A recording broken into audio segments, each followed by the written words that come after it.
choix desquels? Je vous laisse ces deux-là. Ouais, ils fonctionnent. Ouais. Et Normalement, après, il faut qu'on en passe à la salle. Qui est-ce qui s'occupe de... je vais mandater un petit t-shirt vert pour faire ça. Je laisse un micro là pour faire ça. Même deux, hein, et puis comme ça évite de Allez. les ramener. Ouais, deux t-shirts verts, tu peux mandater. Un à droite, un à gauche, et ça roule. Bonjour Nelson. Bonjour. Adrien, Localtech. Enchanté. Ça s'est réglé pour la... Ouais, c'est bon. C'est de ma faute, hein, c'est moi qui étais en retard. Donc, je prends l'entière responsabilité de ce retard. J'ai bien tout reçu. Ouais, non, mais ça s'est fait un peu à l'arrache. C'est bon, on a transféré par clé USB, c'est un PDF tout simple, il n'y a pas de souci. Vous avez la zapette là pour la slide. Ça fonctionne. Alors ils sont peut-être tout fait pour l'instant. D'accord, ah ouais, c'est eux qui gèrent. D'accord. Faire rentrer les gens et puis voilà, ça va se gérer. Ça marche. Merci. Est-ce que ça... Oui.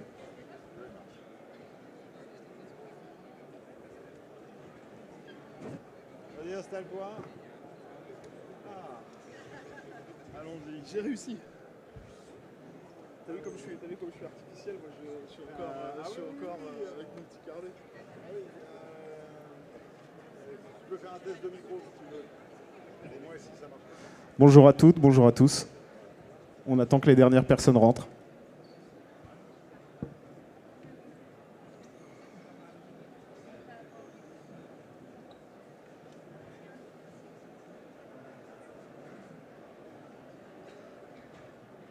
Alors je crois qu'il vaut mieux que tu le mettes par là. Il me semble que le capteur il est là, non? Pas sûr. Mais le truc il marche pas très bien. Hein. Alors ouais, non, c'est peut-être là. Essaye de voir.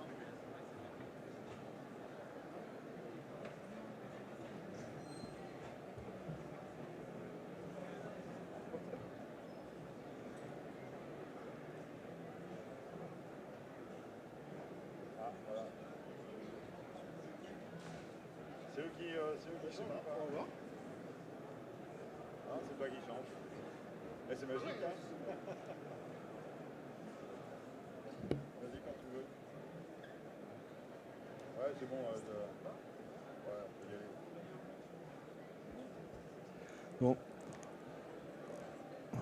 La salle est bien pleine, on va commencer, je pense.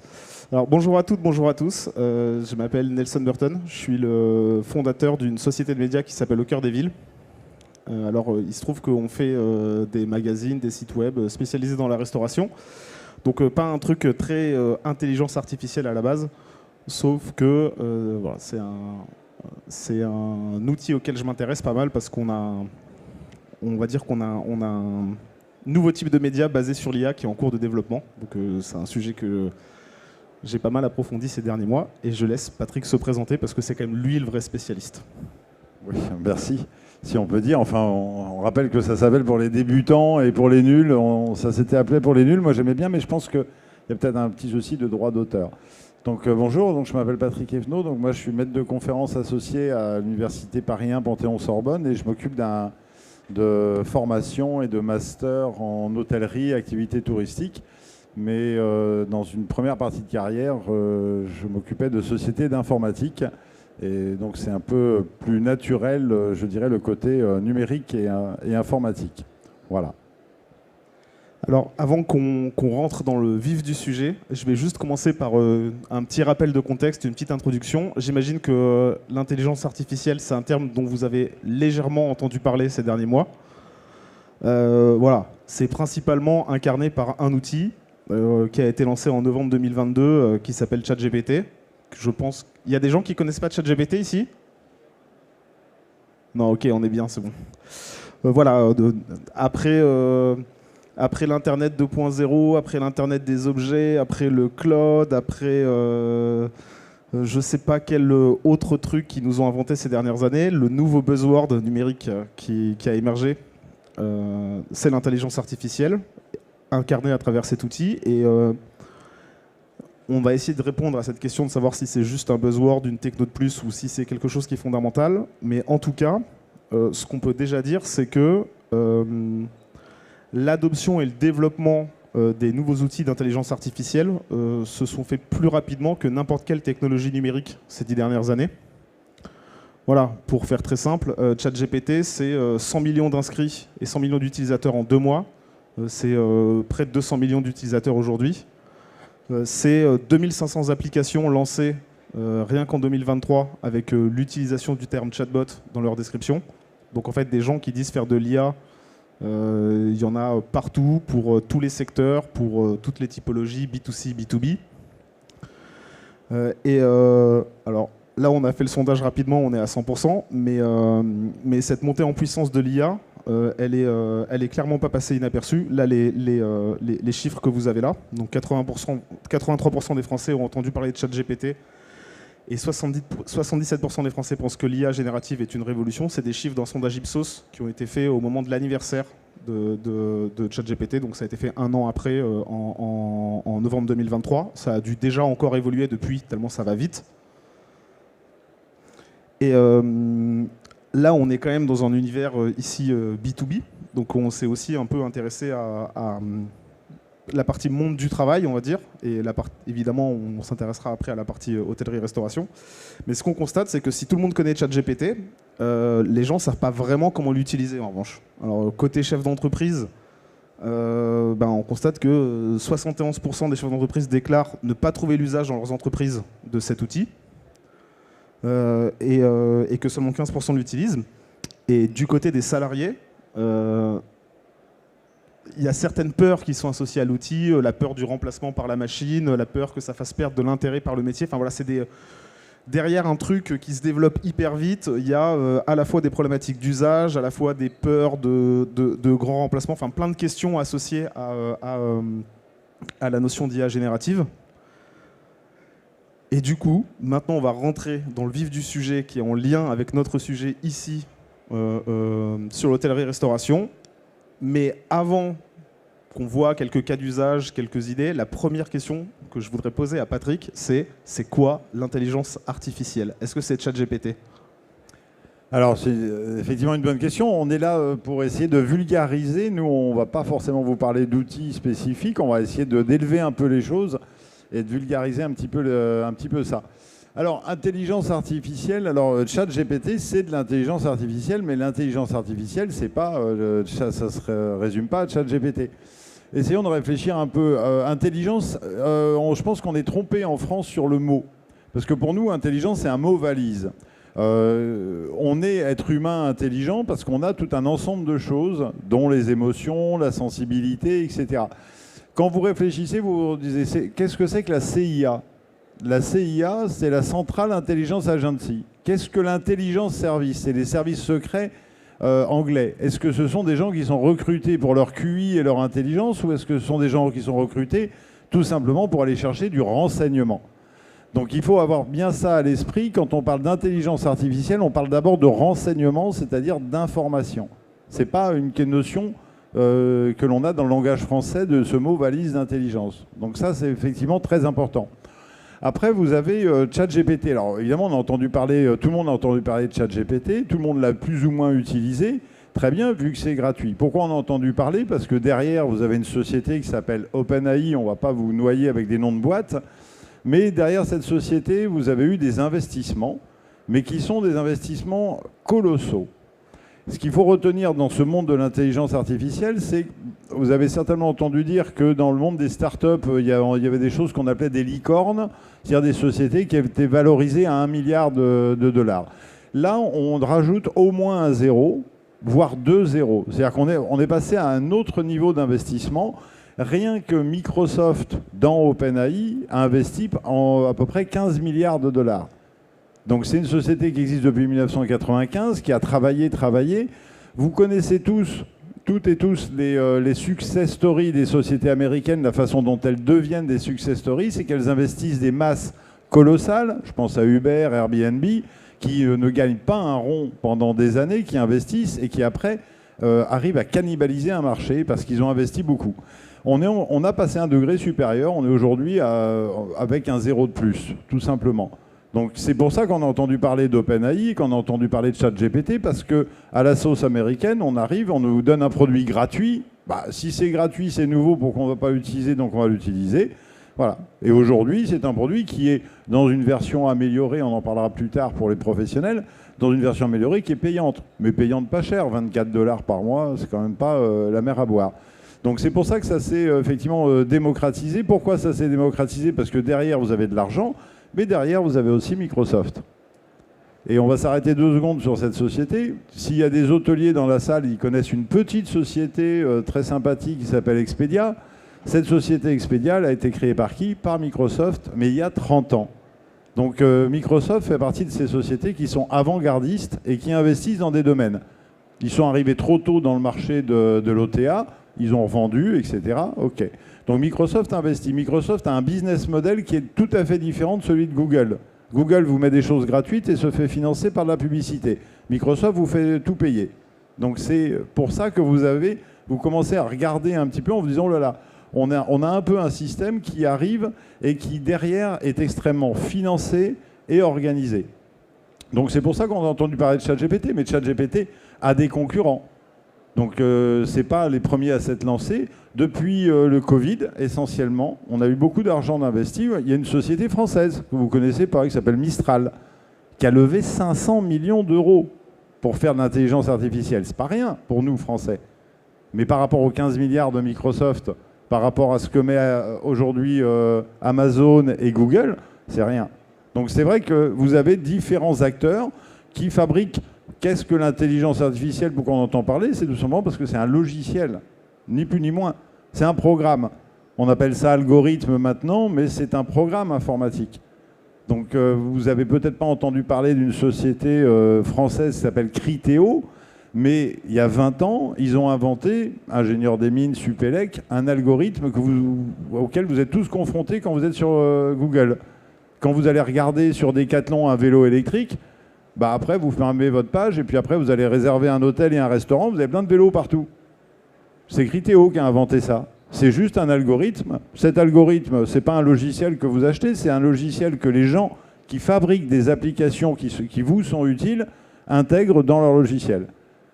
Donc déjà, si vous voulez, ChatGPT, il faut se dire qu'il y a l'utilisation de l'outil en tant que tel, mais leur business, c'est quand même de développer des programmes que l'on va mettre à l'intérieur du programme Orange qui va vous permettre d'avoir un chatbot, etc., etc. Mais on en reparlera un petit peu après. Je ne veux pas aller trop loin, mais l'intelligence artificielle, c'est ni plus ni moins que des logiciels. Voilà.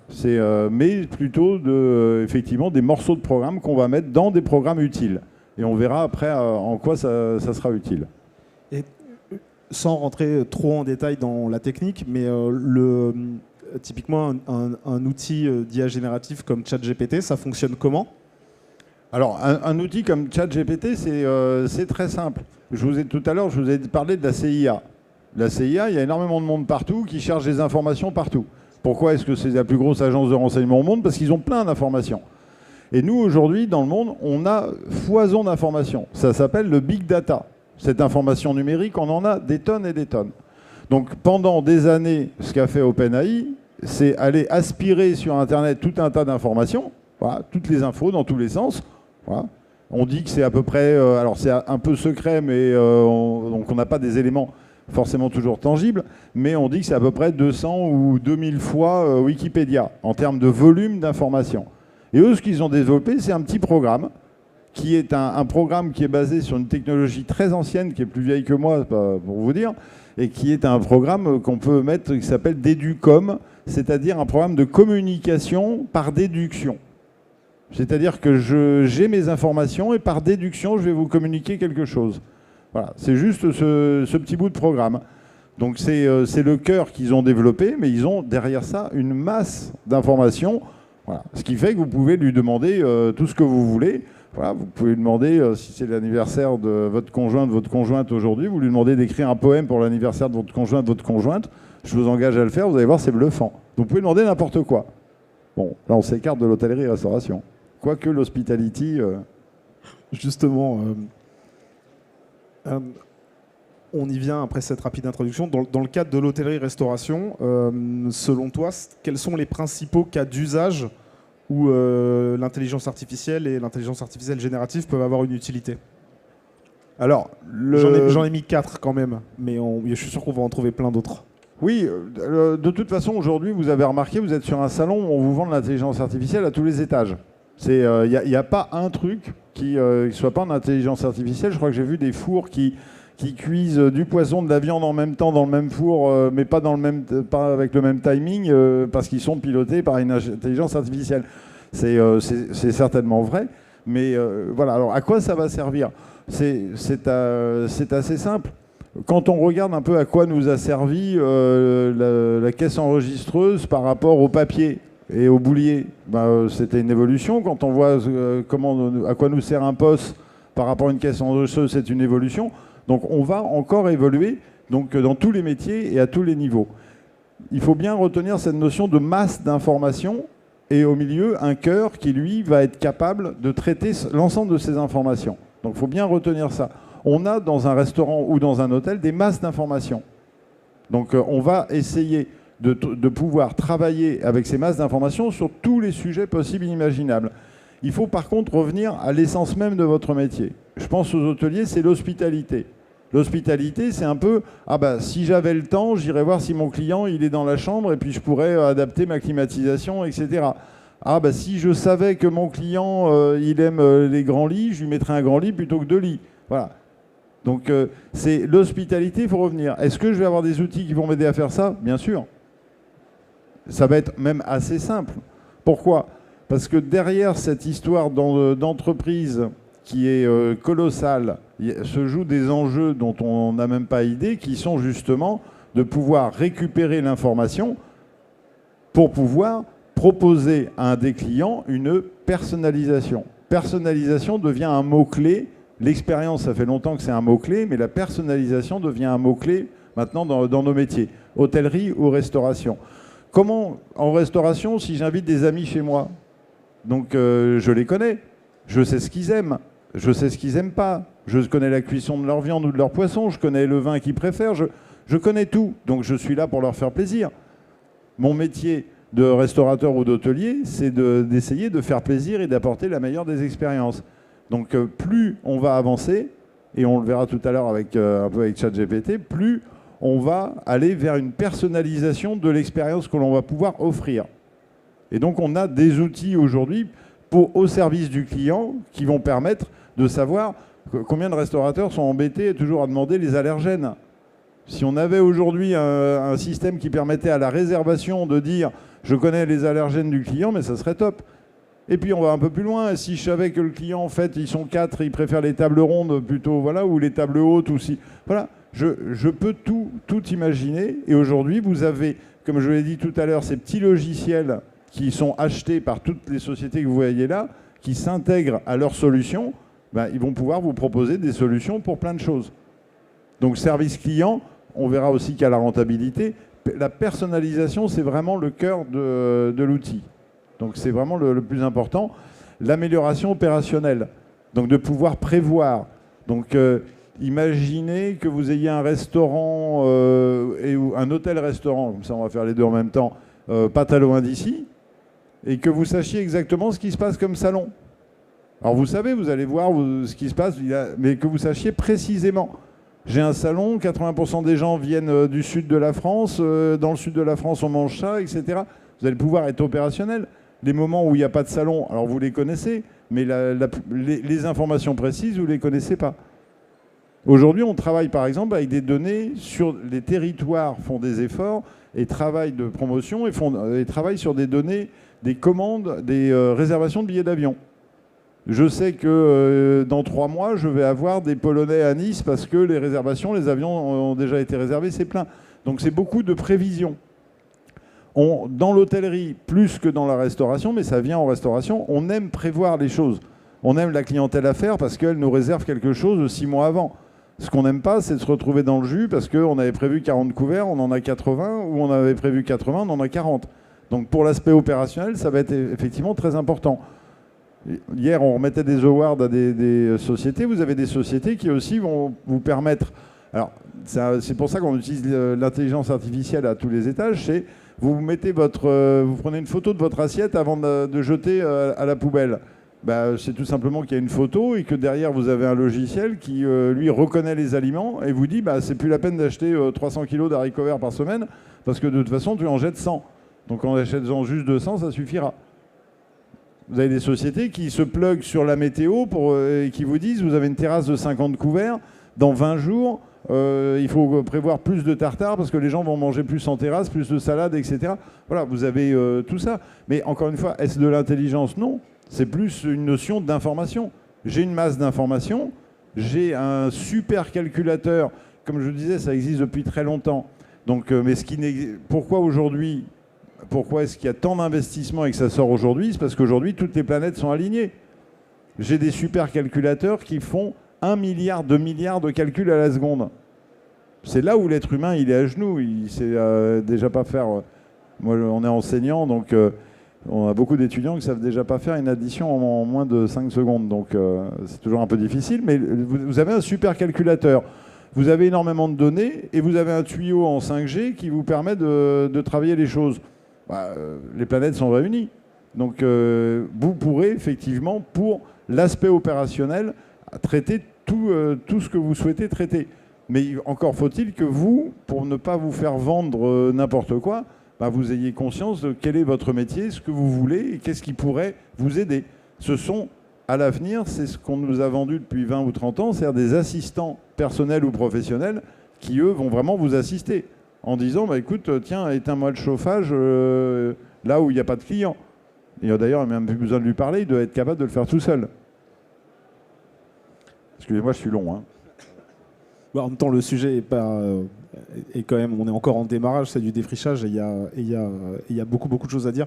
Je voudrais qu'on revienne juste sur 2 cas un peu pratico-pratiques. On parle beaucoup de chatbot. C'est quoi un chatbot et à quoi ça peut servir dans l'hôtellerie-restauration? Alors, le chatbot, c'est la personne que l'on avait avant au téléphone qui répondait à tout. Donc, voilà. Alors, le chatbot, vous en avez toutes et tous une expérience très relative, parce qu'il y a une autre chose à comprendre dans l'intelligence artificielle et dans les développements, c'est que tout ça, c'est une bagarre d'Américains. Tout ça, ça nous vient des États-Unis. Donc je peux vous dire que l'équipe à Seattle qui travaille sur la francisation des choses et la perception française des choses, elle n'est pas grosse. Donc vous discutez avec des Américains, vous dites mais chatbot c'est fabuleux. En France, souvent ça ne fonctionne pas très bien. Donc le chatbot aujourd'hui, c'est juste un assistant, quelqu'un qui va assister. Vous êtes tous obligés d'avoir votre site internet. Votre site internet, il doit être vivant. Pour le rendre vivant, aujourd'hui, la fibre et le 5G, la 5G vous permettent aujourd'hui d'afficher de la vidéo sur votre homepage de site internet pour que le client puisse rentrer dans un mouvement. Après être rentré dans un mouvement, il va dialoguer avec vous, mais il va falloir effectivement que le chatbot soit performant. Et donc on utilise effectivement ces petits moteurs d'IA depuis longtemps sur les chatbots, mais il faut aussi qu'il arrive à apprendre. Aujourd'hui, la machine est capable d'apprendre. Comment ça fonctionne? C'est lorsque on répond à un chatbot en lui posant une nouvelle question, il engrange l'ancienne question et il essaye de comprendre pourquoi on lui a reposé une question. Voilà. Donc aujourd'hui, c'est ce qu'on appelle l'IA générative, c'est que ça génère automatiquement des programmes supplémentaires pour être capable de mieux répondre aux gens. Mais le chatbot aujourd'hui, c'est aussi un outil marketing. C'est-à-dire que on n'a pas de chatbot sur son site internet, ça fait pauvre. On n'a pas de vidéo, ça fait pauvre. Donc c'est aussi une course un peu à la monétisation des choses. Et je suis hôtelier ou restaurateur, je me prends un GPT Pro à 24$. Je fais quoi avec? Alors je fais plein de choses avec parce que je peux lui demander. Alors la seule façon importante qu'il faut savoir sur ChatGPT, c'est qu'il faut qu'il comprenne qui vous êtes. Et qu'il comprenne ce que vous voulez. Si vous suivez mon raisonnement de tout à l'heure, comprendre qui vous êtes, ça veut dire que l'étape suivante, avec Microsoft derrière, c'est d'aller pomper tout ce que vous avez sur vos réseaux sociaux, toutes vos informations. Parce que ça va être facile pour ChatGPT de dire « Moi, je te donnerai les meilleures réponses de la Terre, mais encore faut-il que je m'adapte à toi. Et pour m'adapter à toi, ce que je veux, c'est toutes tes informations. » Et le jour où ils ont récupéré toutes les informations de tous les réseaux sociaux, c'est les rois du monde. C'est pour ça qu'aujourd'hui, Google, Amazon et Elon Musk et Microsoft se battent. Parce que l'avenir, il est là, c'est de récupérer la donnée. La data, c'est la clé. Donc, et après, une fois que j'ai fait ça, je peux lui dire « Tu as bien compris qui j'étais, fais-moi une lettre au tribunal de commerce parce que là, franchement, celui qui m'a fait les travaux, c'est un sagouin. » Voilà. Et il va vous faire une lettre qui va être extrêmement bien faite parce que lui, il a des milliards et des milliards d'informations et qu'il fait 100 milliards de calculs à la seconde. Donc, voilà. Il peut vous faire une lettre de motivation, il peut vous faire des réponses automatiques aux avis, il peut pour l'hôtellerie, il peut vous travailler tout ce que vous pouvez lui demander en termes de calcul, il peut vous faire de la prédiction, mais ça va être limité, ChatGPT. Pourquoi? Parce que c'est pas prévu pour être un outil au départ extrêmement professionnel. Ce qui est professionnel, c'est leur version B2B que l'on va, encore une fois, encapsuler dans un logiciel qu'on va appeler réponse automatique aux avis, qui sera fait par une société X et qui aura intégré le moteur ChatGPT. Donc en soi, tu crois plus au développement de microsolutions à travers des API de Mistral ou d'OpenAI que à la pérennité du modèle général omniscient que OpenAI cherche à développer en ce moment?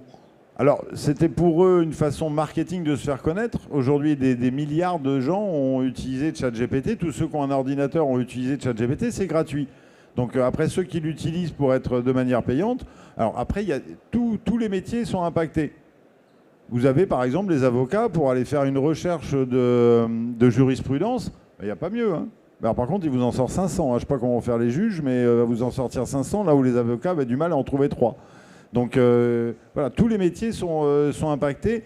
L'hôtellerie-restauration est impactée, mais plus effectivement intégrée à des logiciels où on va récupérer aussi la donnée. Pourquoi est-ce que ChatGPT? Parce que vous ne pouvez pas vous-même brancher ChatGPT à votre PMS, vous ne pouvez pas forcément le brancher à vos outils.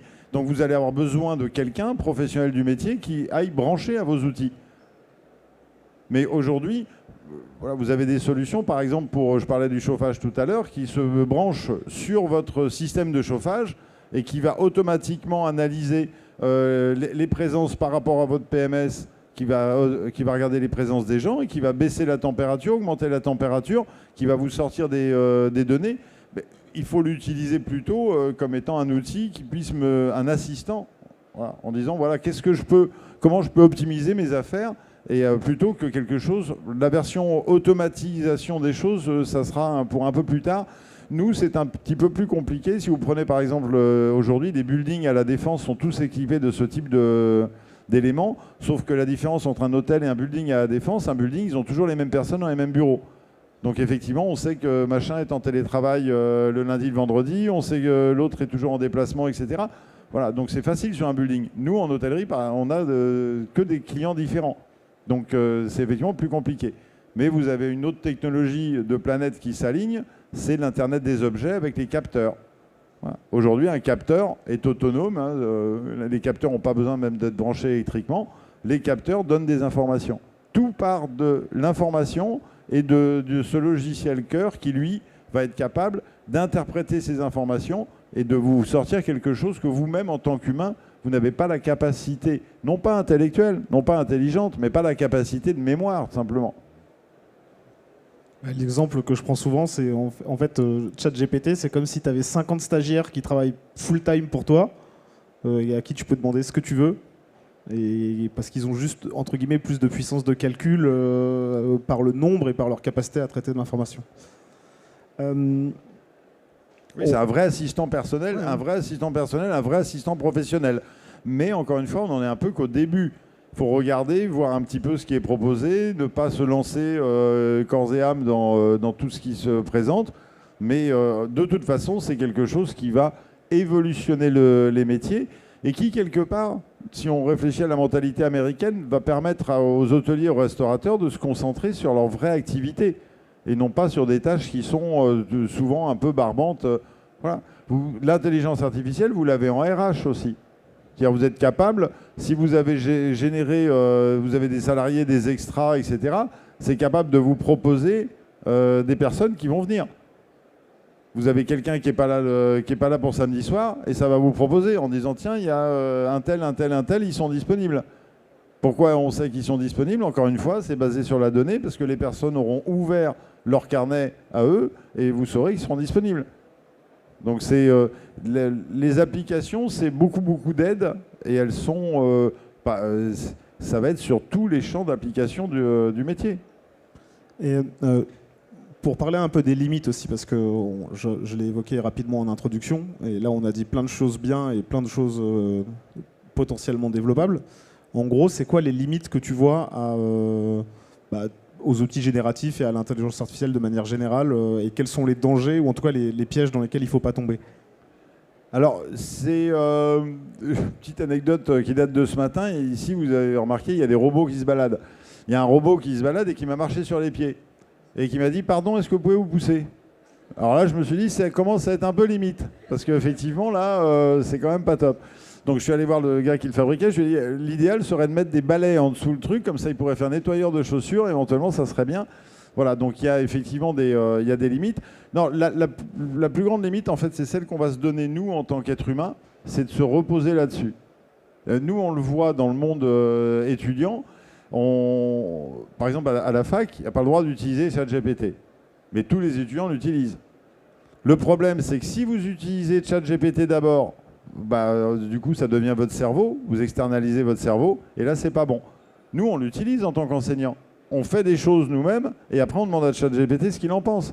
C'est la meilleure des façons de faire aujourd'hui avec ce genre d'outils. Il faut être capable de faire toujours fonctionner son cerveau. Et après, progressivement, on apprendra sur quoi on peut se reposer sur lui par rapport au fait de ce que l'on fait nous-mêmes. Tout à l'heure, il y avait une conférence où on disait, par exemple, que les réponses aux avis, on ne les fait pas pour la personne qui a écrit, on les fait pour la personne qui va les lire, qui sera différente de la personne qui les a écrites. Parce qu'elle ne reviendra pas si elle a mis un avis négatif. Mais ça, ChatGPT, il ne vous le fait pas. Il va vous faire une réponse au avis en pensant, lui, à la personne qui a écrit. Voilà. Donc il va falloir être capable. Donc il faut toujours faire attention et d'abord travailler soi-même. Par contre, tout un tas de tâches répétitives, ça sera fait très facilement par l'intelligence artificielle, ChatGPT ou autre. Mais il faut l'utiliser, il faut essayer. Mais l'utilisation, c'est d'abord de lui expliquer qui on est, quel est le contexte. Voilà. Je suis restaurateur. Est-ce que tu peux me faire une carte pour le printemps? Parce que voilà, je suis au bord de la Méditerranée. Une carte pour le printemps, je sèche un peu. Voilà. Donc il va vous faire une carte pour le printemps. Vous allez regarder par rapport à votre travail, vous allez dire franchement c'est pas terrible. Puis vous allez regarder, ah bah tiens là il m'a mis un truc, c'est pas mal. Effectivement, il y a toujours quelque chose d'intéressant à en tirer. Mais je ne fais pas partie de ceux qui diront intelligence artificielle, le vol des données, le ceci. Il y a tous les travers possibles, mais il faut bien comprendre que les 4 sociétés aujourd'hui qui investissent plus de 10 milliards chacune sont les sociétés américaines. Et ceux ici, celles et ceux qui connaissent bien la mentalité américaine, savent que ce n'est pas la mentalité française. Et donc les Américains, eux, pour gagner en productivité, ce qu'ils veulent, c'est se débarrasser des tâches subalternes. On peut se dire demain, puisque les Américains, c'est ce qu'ils cherchent, c'est qu'il n'y a plus besoin de réserver un hôtel. Moi, j'ai des amis américains qui me disent, j'arrive pas à comprendre pourquoi, alors que j'ai une carte Marriott, alors qu'il sait que j'aime les chambres en étage, alors qu'il sait que je vais à Atlanta mercredi pour une réunion, il sait à quelle heure je pars, à quelle heure je reviens, il sait où j'habite, il sait où je suis, etc. Pourquoi je suis obligé de réserver un hôtel? Pourquoi est-ce qu'il ne le fait pas automatiquement? La mentalité américaine, c'est ça. Nous, en Europe et surtout en France, on a une mentalité où on dit oh là là, c'est intrusif. Voilà. Pourquoi est-ce que là, vous n'avez pas sur vos téléphones une proposition de vous êtes restaurateur à tel endroit, bah, nous, on est une société spécialisée géographiquement, vous êtes à Carnac, bah, nous, on gère toute la Bretagne, venez nous voir. Vous recevriez ça, vous direz oh, c'est intrusif. L'Américain, il dit mais formidable, on me rend service. Donc c'est ça qui est un peu difficile et il faut qu'on fasse attention de ne pas être trop négatif. On a des débats sur la 5G où on regarde la 5G de manière un peu négative. C'est un peu dommage parce que les Coréens testent la 6G et que la 5G, c'est ce qui va nous permettre les voitures autonomes, c'est ce qui va nous permettre beaucoup de choses. Donc alors bien sûr, les nouvelles technologies apportent des dangers. Bien sûr qu'il y a des dangers avec l'IA. Je n'ai pas parlé, parce que dans ChatGPT ne le fait pas, mais OpenAI a des moteurs audio, vidéo et photo, où, voilà, pour un restaurateur, vous voulez prendre une belle photo de plat. Alors vous êtes embêté, parce qu'il faut faire appel à un photographe qui va vous mettre un parapluie, qui va vous prendre 2500 €.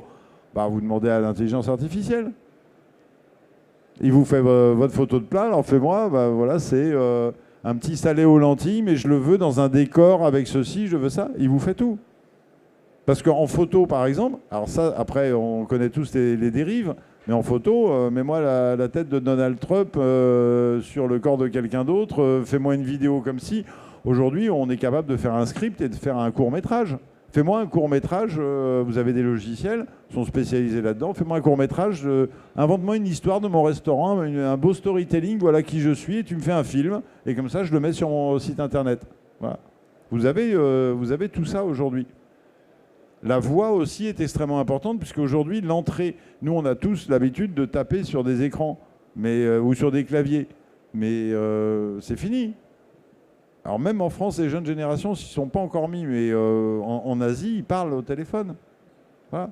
Et aujourd'hui, quand vous demandez, on va pas lui demander à Siri, mais sinon il va me sortir un truc de la poche. Mais voilà, l'entrée par la voix, elle est totalement différente. Et l'intelligence artificielle, on n'est plus sur des phrases longues. J'ai l'habitude de dire que Google, ça vous donne des briques. C'est-à-dire, vous demandez à Google, faites une requête et ça vous donne des briques. L'intelligence artificielle, ça vous construit un mur. Voilà. Donc c'est tout à fait différent. Et là, maintenant, aujourd'hui, on va faire l'entrée par la voix. Et la voix, c'est notre façon de parler. C'est pas restaurant Paris. C'est est-ce que tu peux me trouver un bon restaurant à Paris après 23 heures. Voilà. Et c'est là où la machine va vous dire ah oui, mais pour que je puisse te donner un bon restaurant, il faut que je connaisse tes goûts. Et donc l'idée, ouvre-moi tous tes réseaux sociaux et ouvre-moi ta vie.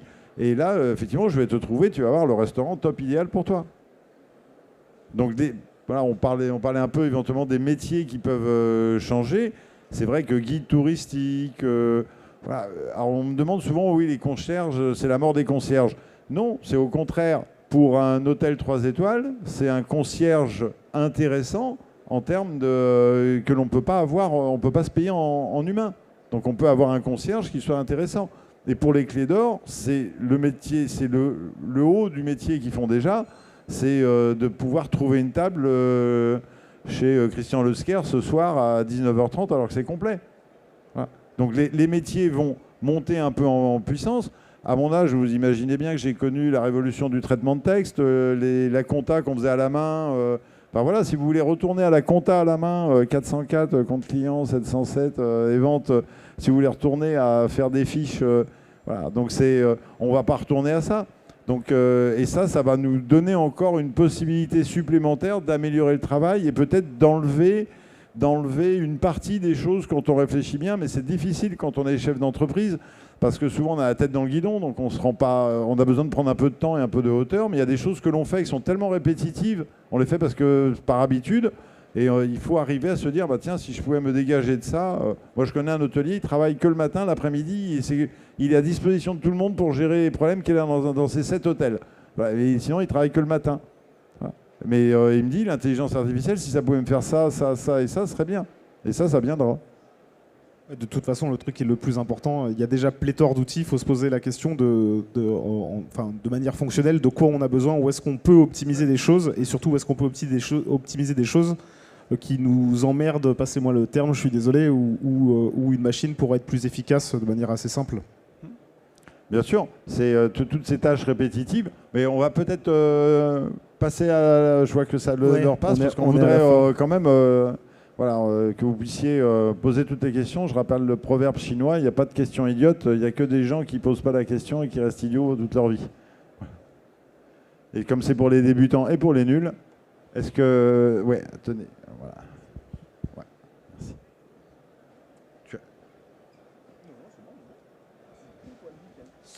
Oui, j'avais une question, vous parliez des informations. Comment l'intelligence artificielle distingue les vraies des fausses informations qu'elle va ingurgiter, enfin qu'elle va aspirer? Alors, c'est la responsabilité des entreprises qui développent l'intelligence artificielle.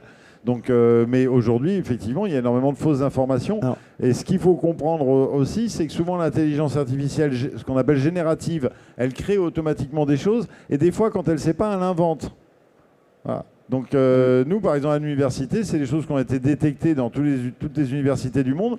C'est que des fois, ils nous mettent des références qui ont été purement inventées. C'est-à-dire que c'est quelque part... voilà, donc Alors, il y a l'intelligence artificielle, mais il y a le côté bête artificielle, c'est un peu de mentir. Voilà. Donc, effectivement, c'est un des enjeux. C'est pour ça qu'il y a beaucoup de gens qui disent, oh là là, parce qu'on part sur des fake news. Là, il y a quand même beaucoup de gens un peu d'une génération qui n'est pas forcément TikTok ou autre, mais voilà, quand vous allez avoir toute une génération qui ne jure que parce qu'ils ont vu sur Instagram ou sur TikTok, là, c'est compliqué par contre. Parce qu'effectivement, ça ne détecte pas. Voilà. Et vous savez bien que sur rien, on a d'ordre mondial, donc ça va être effectivement compliqué. Alors Elon Musk a essayé de dire j'aimerais bien qu'on fasse une pause parce que c'est dangereux, mais en fait, derrière ça, c'est parce que dans la course, les autres, ils ont des pur sang et lui, il part avec un âne. Quoi. Donc, bon, il a quand même investi 2 milliards de dollars, mais bon, c'est pas assez. Non, pour maîtriser un peu le sujet par rapport à l'information, il y a des technos de watermark. Il y a des vrais technos de watermark qui sont en train d'émerger. Après, la techno de watermark sera au bon vouloir de l'éditeur de contenu et des process que l'éditeur de contenu aura mis en place par rapport à la création de l'information. Je vais juste prendre un poil de recul par rapport à ce que tu viens de dire. En fait, ce qui compte, c'est pas tant est-ce que l'information elle est pure ou elle est pas pure, est-ce qu'elle est d'IA ou pas d'IA, parce qu'en fait, dans les faits, déjà dans le métier de journalisme ou d'éditeur d'information, l'information elle vient déjà d'ailleurs. Donc en fait, il y a déjà cette notion-là. La problématique, c'est pas ça. La problématique de fond, c'est toi, quelle est ta confiance que tu accordes aux médias ou à l'émetteur de contenu que tu regardes. C'est le fond, c'est ça. Après, oui, par rapport à l'IA, tu auras... voilà, il y a des acteurs qui vont sortir progressivement des watermarks et tu as plein de chartes qui sont en train d'être mises en place progressivement pour éviter cette espèce d'effet d'entraînement un peu bizarroïde que tu peux avoir sur... je fais un article en m'étant renseigné sur GPT, donc je réalimente la machine, donc la machine réalimente la machine, et patati patata. Mais enfin, je vais pas me faire le porte-parole de toutes les rédactions de Français de Navarre, mais c'est un sujet qui est au cœur du réacteur de l'évolution des métiers de l'édition aujourd'hui.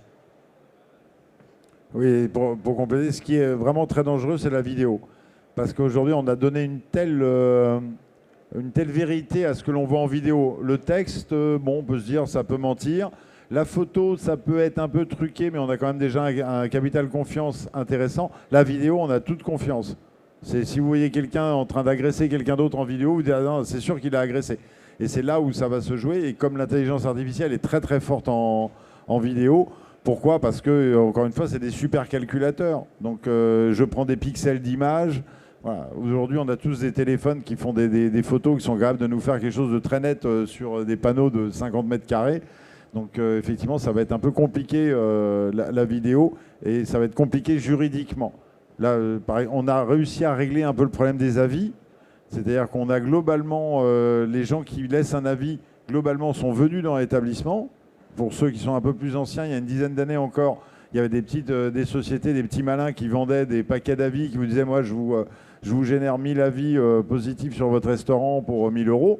Voilà, donc on a réglé ça juridiquement, mais c'est vrai qu'il y aura de toute façon juridiquement et techniquement des choses à régler là-dessus. Mais après, il faut aussi voir plus loin et se dire que si on utilise tous l'intelligence artificielle en réponse automatique aux avis, ça veut dire qu'on va répondre à tous les avis.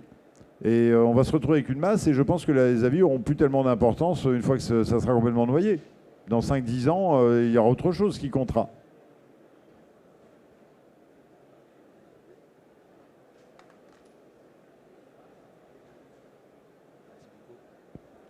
Merci pour votre présentation. En ce qui concerne les réponses aux avis, quel est l'outil le plus efficace qui intègre l'intelligence artificielle pour la réponse aux avis? Et la deuxième question, est-ce que c'est bien des réponses personnalisées et quelle est l'intervention humaine dans cette réponse-là?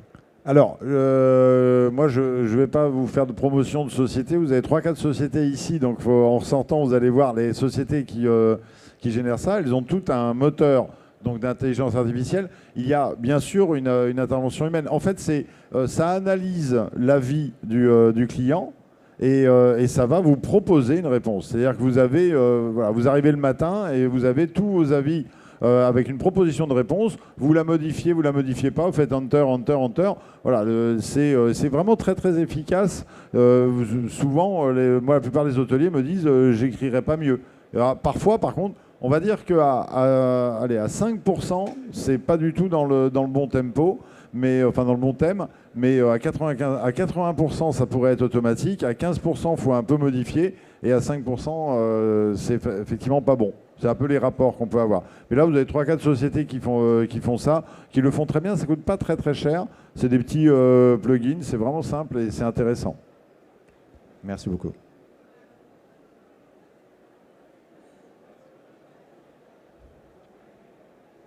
D'autres questions?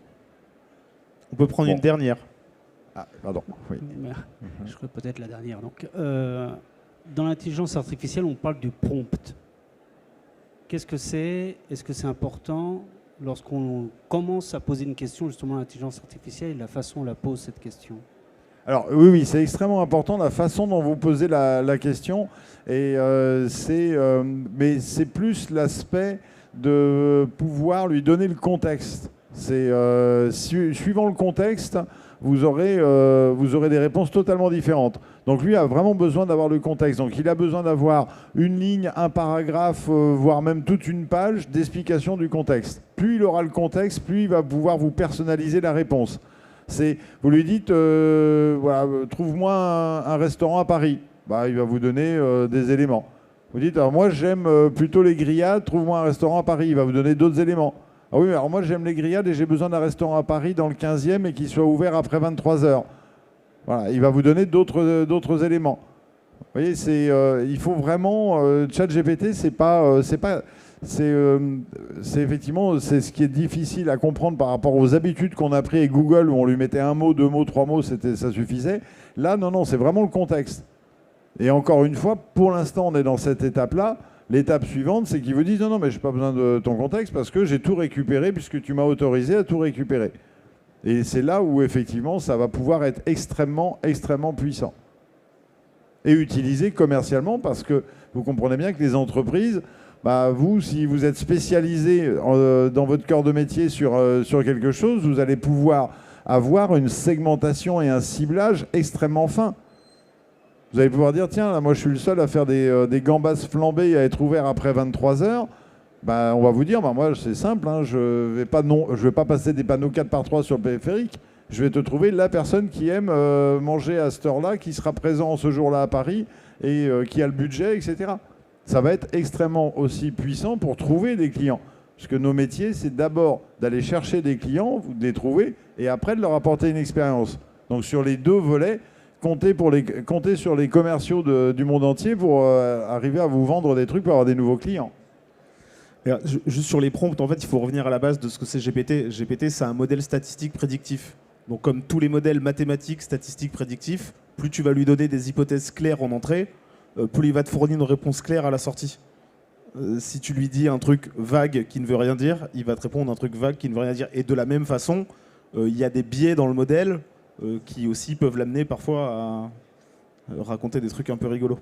Donc en fait, c'est le métier de prompt manager qui se développe, c'est juste être en capacité d'amener les bonnes hypothèses, le bon contexte, pour que l'outil réponde que l'outil réponde une bonne réponse statistique. Et là où ils ont été vraiment très très forts, c'est que effectivement marketingement, je pense que s'ils n'avaient pas sorti de ChatGPT, l'intelligence artificielle, ça serait resté un peu fumeux pour tout le monde, voilà. Mais là, ChatGPT, tout le monde a un peu utilisé, etc. Nous, dans l'enseignement, voilà, tous les étudiants l'utilisent. Alors moi, petite anecdote, j'ai trouvé un jour un étudiant qui l'utilisait pour faire un calcul, voilà, au lieu d'une calculatrice. On trouve des étudiants qui l'utilisent pour faire bien sûr des présentations, pour faire leurs devoirs. Mais ils l'utilisent, mais c'est devenu un réflexe. C'est-à-dire que dès que je suis en études, j'utilise pour tout. Voilà. Trouve-moi un truc, une réponse à quelque chose, etc. Donc effectivement, c'est là où ils sont très forts et c'est là où cette génération-là, maintenant, c'est un peu, on appellera peut-être ça une génération de ChatGPT par la suite. Mais on essaye de leur apprendre qu'il faut d'abord qu'ils fassent l'effort avec leur propre cerveau et qu'après, ils aillent vérifier sur ChatGPT, mais c'est très très difficile. Ils ont tendance, par facilité humaine, hein, donc un peu de fainéantise, à d'abord aller sur ChatGPT. Alors le pire, c'est qu'ils ont l'impression qu'on ne s'en rend pas compte. Ah oui, oui, on détecte très bien. Quand on a l'habitude de ces étudiants, on voit bien que quand ils écrivent, c'est pas eux qui ont écrit, hein. Donc, quand vous leur faites faire une présentation PowerPoint, vous dites waouh, parce que ChatGPT peut, le moteur d'intelligence artificielle, mais déjà ChatGPT, on fait que de la pub d'ailleurs que pour OpenAI, c'est sympa. J'espère que Bill Gates nous invitera dans ses hôtels Four Seasons. Mais donc vous pouvez créer par exemple des présentations PowerPoint. C'est très simple. Vous dites crée-moi ça en 8 slides, voilà, ça vous crée un script que vous intégrez dans PowerPoint et hop, terminé, c'est fait. Donc vous avez des choses qui sont aujourd'hui extrêmement utiles. On n'est pas dans un univers en entreprise, on utilise moins ça. Mais par exemple, vous avez un Zoom, vous faites une réunion Zoom avec 15 personnes dans le monde entier. Ben, l'intelligence artificielle, ça vous fait la traduction simultanée. Et en même temps, vous lui dites à la fin, bah, tu me fais un résumé de la réunion de 2 heures en 3 pages. Ou bien tu me fais du mot à mot. Voilà. Alors machin a dit ça, etc., etc. Et c'est là où effectivement on voit l'intérêt de Microsoft, parce que c'est un logiciel payant qui s'appelle Copilot, qu'on intègre donc à Teams. Voilà. Il y a toute une stratégie industrielle du numérique derrière tout ça, hein. Donc, alors effectivement, il y a des outils pour détecter. Et puis on le détecte de façon humaine parce qu'on n'en est qu'au début. Mais ça ne fait pas évoluer les étudiants, par exemple, dans leur façon de parler et autres. Voilà. Mais par contre, effectivement, on voit bien le décalage entre l'écrit et le parler.